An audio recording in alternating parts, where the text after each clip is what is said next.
It's been 3 weeks since the Meigs County school bus crash that killed the bus driver and a 7-year-old girl. The Erlanger Emergency Room was very busy that day, caring for many injured children, it being the region's trauma hospital. But doctors say they're always prepared for incidences like that, and they learn how to deal with the pain and the emotion. Our Meredith Aldis joins us now live with their point of view. Meredith. Greg, it is their job and they're prepared, but it's tough. They're caring for kids who are absolutely frightened. It could be the scariest day of their entire life. Now, we're in this time of Thanksgiving. Thanksgiving's just in a few days. And when you hear the things that these doctors go through day in and day out, you will be thankful.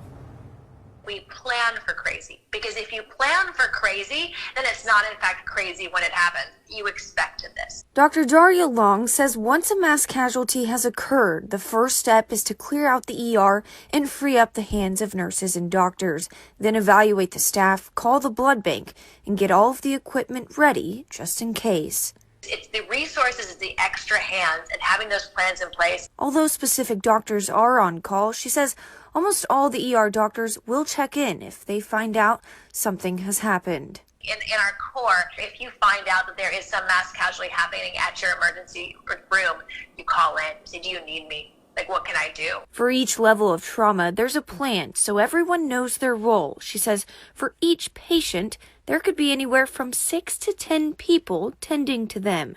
We're used to having many patients and being able to figure out which person do I need to take care of at a time. Dr. Long says it's one thing to have adults in the ER. It's another when it's children. If that child is terrified and screaming, I want to figure out why. She says there are social workers and chaplains to help. I think it's really important that none of our patients, especially our children, when they're going through something that's medically frightening, that they don't feel alone. Sometimes there are bad outcomes, she says she'll hold on to for life. You can have something that had a tragic outcome through no fault of your own. You do feel crushed. At the same time, there are other patients to care for too. You do have to kind of slap your face around a little bit, put some cold water on it, and be able to mentally compartmentalize that to go to see your next patient, because you can't have it compromise the care you give for the rest of your shift. Dr. Long says it's important to be able to process it eventually. One way she copes is by remembering the good cases. That's what you hold on to, and you know that you're making a difference in all of these lives, and that's how you keep moving forward.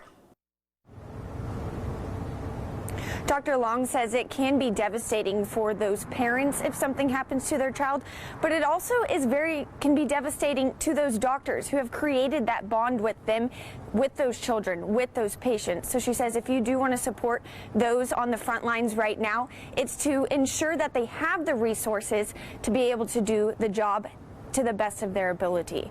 Reporting live in Chattanooga, Meredith Aldis, Channel 3 Eyewitness News.